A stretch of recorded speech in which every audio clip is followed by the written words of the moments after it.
तो साथियों, कैसे हो आप सभी? उम्मीद करता हूँ सब बढ़िया होंगे, सब पढ़ाई कर रहे होंगे और दिवाली का टाइम है। मौज मस्ती तो चलती है, लेकिन साथ ही साथ हमारा एग्ज़ाम भी है, तो एग्ज़ाम के लिए हमको पढ़ना पड़ेगा और एग्ज़ाम इस बार हमको क्रैक करना भी है। तो आज हम बात करने वाले हैं अंग्रेजी शासनकाल के भारतीय अर्थव्यवस्था पर प्रभाव। जैसे कि मैंने आपको पिछले वीडियो में बताया था, यहाँ से मेंस में क्वेश्चन एग्ज़ाम पर लगभग लगभग बनता ही बनता है। और अगर आप प्री की तैयारी कर रहे हैं तो प्री में भी यहाँ से क्वेश्चन बनेगा। तो इसका ये दूसरा वीडियो है। पहले वीडियो में हम काफ़ी चर्चा कर चुके हैं काफ़ी चीज़ों के बारे में, जैसे स्थायी बंदोबस्त, महालवाड़ी बंदोबस्त, और आपका एक बंदोबस्त और है, क्या नाम है उसका, रैयतवाड़ी। काफ़ी के बारे में हम बात कर चुके हैं, इससे आगे आज हम बात करने वाले हैं। तो वीडियो को आप लाइक कर दीजिए जल्दी से, चैनल को सब्सक्राइब कर दीजिए जो नए साथी जोड़ रहे हैं। तो स्टार्ट करते हैं हम आज का पहला क्वेश्चन। तो क्वेश्चन है, भारत में उपनिवेशी शासन के संदर्भ में 1883 ईस्वी में 1883 में पारित इल्बर्ट बिल। सबसे पहले तो एक क्वेश्चन यहाँ से ये बनता है कि इल्बर्ट बिल कब पारित हुआ था? तो 1883 में। याद रखना, कांग्रेस से 2 साल पहले, कांग्रेस की जब बनी थी उससे 2 साल पहले 1883 में, ठीक है ना। अब इल्बर्ट बिल में क्या था कि इसमें एक नियम आ गया था कि भाई ऐसा है इस बिल के तहत कि भारतीय लोग जो भारतीय न्यायाधीश बन जाएंगे वो यूरोपीय लोगों का केस भी देखेंगे। इससे पहले ऐसा नहीं होता था, सिर्फ यूरोपीय लोगों के केस देखते थे। तो इसलिए इस बिल की मदद से क्या हुआ, भारतीय जो न्यायाधीश थे वो अंग्रेज जो क्रिमिनल्स होते थे उनका केस भी देख सकते थे। इसलिए अंग्रेजों ने इसका विरोध किया है, क्योंकि वो भारतीयों को तुच्छ समझते थे। तो उन्होंने कहा कि ये हमारा केस नहीं देखेंगे, तो इसके लिए विवाद हुआ था। तो स्टेटमेंट पढ़ लेते हैं एक बार। जहाँ तक अदालतों की दांडिक अपराधिता का संबंध था, भारतीयों तथा यूरोपियों के लोगों की बराबरी पर रोकना। तो ये इसका आंसर होगा ऑप्शन ए। अगला क्वेश्चन है हमारा, बड़े सामंतों की आवंटित भूमि। तो बड़े सामंतों को जो आवंटित भूमि थी, सीधे सीधे मतलब हुआ कौन हुए बड़े सामंत? जागीरदार, है ना। तो ए का फर्स्ट होगा। अगला है, मालगुजारी के इजारेदारों अथवा तहसीलदारों को आवंटित भूमि। तो ये होने चाहिए जमींदार, बी का फोर्थ। और अगला है, उप किराएदारी पर देने, गिरवी रखने, हस्तांतरण करने, उपहार देने या विक्रय करने का अधिकार संबंधी प्रत्येक किसान को आवंटित भूमि। तो किसान यानी कि रैयत, तो रैयत वाला सी का दूसरा हो गया। ग्राम्य स्तर पर की गई भू राजस्व व्यवस्था। तो ग्राम्य स्तर पर महालवाड़ी, क्योंकि महाल का मतलब ही क्या होता है, ग्राम में। तो अगर आपको सिर्फ ये दो भी पता थे ना, तीसरा और चौथा वाला, तो भी आप टिक करके ले आते हैं आंसर, ठीक है। तो इसके हिसाब से इसका आंसर बी होना चाहिए। अगला क्वेश्चन है हमारा, ब्रिटिश शासन के दौरान भारत में उद्योगों का कोई स्वतंत्र विकास नहीं हुआ। क्यों हुआ? क्योंकि भारी उद्योगों का क्या था, अभाव था। यद्यपि भारत के व्यापार पर 1813 के चार्टर एक्ट के द्वारा, अच्छा जो एक्ट वाला शुद्ध लिखते हैं ना, एक्ट मैं यहीं पे बताता हूँ, उसमें मात्रा भी होती है, हाँ, एक्ट में द्वारा कंपनी के वर्तनी शुद्ध वाले में कंपनी के एकाधिकार को समाप्त कर दिया गया, परंतु फिर भी किसी वस्तु का व्यापार केवल कंपनी के लिए सुरक्षित रखा गया। तो वो चाय था, आपको सभी को पता होगा। और 1813 का जो चार्टर एक्ट था उसमें आपको पता है जो शिक्षा के लिए 1 लाख रुपए के निवेश की बात थी, वो भी इसी में कही गई थी। अगला है हमारा, और उसके बाद अगर आपको पता होगा 1833 के यानी कि 20 साल में एक्ट आता था, तो उसके जस्ट 20 साल बाद फिर पूरी तरीके से ख़त्म कर दिया गया। पहले सिर्फ चीनी से ख़त्म किया गया था, उसके बाद फिर पूरी तरीके से इसको ख़त्म कर दिया गया। अगला क्वेश्चन है हमारा,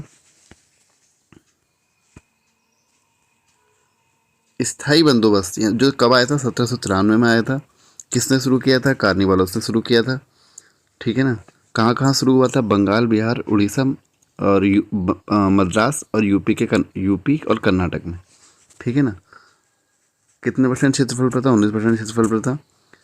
के अंतर्गत जमींदारों से अपेक्षा की गई थी कि वे खेतिहारों को पट्टा जारी करेंगे। अनेक जमींदारों ने पट्टा जारी नहीं किए। इसका कारण क्या था? जमींदारों के ऊपर कोई सरकारी नियंत्रण नहीं था, ऑप्शन बी। इसको और क्या कहते थे? सूर्यास्त का नियम कहते थे, बहुत बार एग्जाम में पूछा जाता है। अगला क्वेश्चन है हमारा, ब्रिटिश भू राजस्व व्यवस्था के संदर्भ में इन कथनों पर विचार हमको करना है। स्थायी बंदोबस्त के तहत सरकारों ने जमींदारों से हमेशा हमेशा के लिए लगान निश्चित किया, इसी कारण इसे स्थायी बंदोबस्त कहा गया। बिल्कुल सही, 1793 की बात है। रैयतवाड़ी व्यवस्था के तहत सरकारों ने रैयतों से, रैयत मतलब होता है किसान, से लगान निश्चित किया, इसी कारण से रैयतवाड़ी व्यवस्था कहा गया। बिल्कुल सही है। और ये कब हुआ था? 1820 में। कौन था? कर्नल रीड और हेक्टर मुनरो। सबसे ज़्यादा क्षेत्रफल पर कौन सा फैला था? रैयतवाड़ी व्यवस्था ही फैली हुई थी। आगे बात करते हैं महालवाड़ी व्यवस्था, इनकी महाल का मतलब होता है गांव। तो व्यवस्था के तहत प्रत्येक खेत के आधार पर भू राजस्व निर्धारित नहीं किया गया, बल्कि प्रत्येक महाल यानी कि जागीर का एक भाग यानी कि गांव के अनुसार निश्चित किया गया। इसलिए ये व्यवस्था महालवाड़ी व्यवस्था बिल्कुल सही है, ऑप्शन डी, तीनों सही है इसमें। अब मिलान करना है हमको। इसमें जो मिलान करना है, पहला है हमारा स्थायी बंदोबस्त। देखो कार्निवाला से शुरू किया था 1793 में। 19% क्षेत्रफल पर बंगाल, बिहार, उड़ीसा, कर्नाटक और मद्रास। इसमें चार्ल्स ग्रांट का भी हाथ था और जॉन सॉर का भी हाथ था। तो तीनों इसमें ए का फर्स्ट हो गया। रैयतवाड़ी 1820, कैप्टन रीड और मुनरो और एल्फिंस्टन ने बम्बई वाले क्षेत्रफल पर शुरू किया था इसको, तो बी का दूसरा हो गया है। और महालवाड़ी हॉल्ट मैकेंजी आपको बताया था और मार्टिन बर्ड भी है, तो ये इसका हो जाएगा 1 2 3। महालवाड़ी कब शुरू हुआ? 1822। महालवाड़ी व्यवस्था के जिन क्षेत्रों में लागू की थी महालवाड़ी व्यवस्था, उनमें शामिल हैं, कौन कौन से हैं भाई? गंगा घाटी, यूपी का इलाका था, आपको पता होगा। दो आपके उत्तर पश्चिम प्रांत यानी कि पश्चिमी उत्तर प्रदेश था, याद रखना है। मध्य भारत के कुछ भाग और मराठों के अधिकृत भाग और पंजाब। इस व्यवस्था में कितने परसेंट राजस्व सरकार को देना था? 66%। एग्जाम में क्वेश्चन बना है ये। डी ऑप्शन होगा इसका आंसर। अगला है बंगाल काश्तकारी अधिनियम 1885, यानी कि कब? जब कांग्रेस बनी थी। कहाँ उसका पहला अधिवेशन हुआ था? बम्बई में, 28 दिसंबर 1885। दूसरा है हमारा अवध लगान अधिनियम है, मद्रास काश्तकारी विधेयक 1886 में। दक्कन काश्तकारी अधिनियम 1879 में। और उसके बाद है मध्य प्रांत काश्तकारी विधेयक 1883 में। तो 1 2 3। अगला क्वेश्चन है हमारा आधुनिक शिक्षा के संदर्भ में शिक्षा के माध्यम को लेकर उठे प्राच्य आंगल विवाद। प्राच्य आंगल विवाद को अंत मैकाले का प्रपत्र जो कि 1835 में आया था, इसके अनुसार किस भाषा को भारत में शिक्षा का माध्यम स्वीकार किया गया? तो वो थी अंग्रेजी। अंग्रेजी शिक्षा को मैकाले को ही जिम्मेदार माना जाता है। भारतीय शिक्षा का मैग्ना कार्टा यानी कि महाधिकार पत्र किसको कहा जाता है? वुड के घोषणा पत्र को। मैग्ना कार्टा क्या होता है? इसका मतलब होता है सिर्फ एक अधिकार पत्र। वुड के घोषणा पत्र 1854। हंटर आयोग किससे संबंधित था? तो हंटर आयोग हमारा जो संबंधित था वो था प्राथमिक शिक्षा से। ठीक है, एक हंटर आयोग अभी दूसरा भी है जो जब महात्मा गांधी के टाइम का है वो, जब उसमें क्या होती है, किसी की जांच बैठती है। कौन सी जांच बैठती है? जब कोई ये लोग केस कर देते हैं। इसके बारे में हम डिटेल में आगे बात करेंगे। अगला है रेले आयोग 1902, सैडलर आयोग 1917।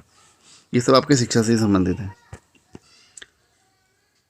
और वुड डिस्पैच वाला है, ये किससे संबंधित है? ये आपका जो उच्च शिक्षा होती है उससे संबंधित है। हंटर आयोग प्राथमिक शिक्षा से। ऐसे एग्जाम में क्वेश्चन बने हैं। किसने 1911 में प्राथमिक शिक्षा को निःशुल्क एवं अनिवार्य बनाने वाला विधेयक इंपीरियल लेजिस्लेटिव काउंसिल ने प्रस्तुत किया, जिसे प्राथमिक शिक्षा का मैग्ना कार्टा कहा गया? गोपाल कृष्ण गोखले। कौन थे? गांधी जी के गुरु थे। ठीक है, आगे बढ़ते हैं। और नरम दल के थे, है ना। लाला लाजपत राय गरम दल के थे और इनकी 1928 में इनकी डेथ हो जाती है। कब? जब साइमन कमीशन भारत आया होता है, ये उसका क्या कर रहे होते हैं? विरोध कर रहे होते हैं। तो पुलिस की लाठीचार्ज होती है, जिससे इनकी क्या हो जाती है? डेथ हो जाती है। महात्मा गांधी के बारे में तो अभी आगे हमको बहुत कुछ पढ़ना ही है। सुभाष चंद्र बोस जी के बारे में भी आगे बहुत कुछ पढ़ना है। इनका जन्म कहाँ हुआ था? सुभाष चंद्र बोस जी का कटक में। फॉरवर्ड ब्लॉक 1938 में किसने शुरू करी? सुभाष चंद्र बोस जी ने। कब कांग्रेस के अध्यक्ष रहे? 1938 और 1939।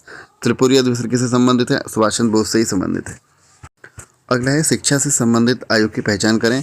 तो हार्टुग समिति, लिंडेसे समिति, सप्रू समिति और सार्जेंट, चारों के चारों। Option D.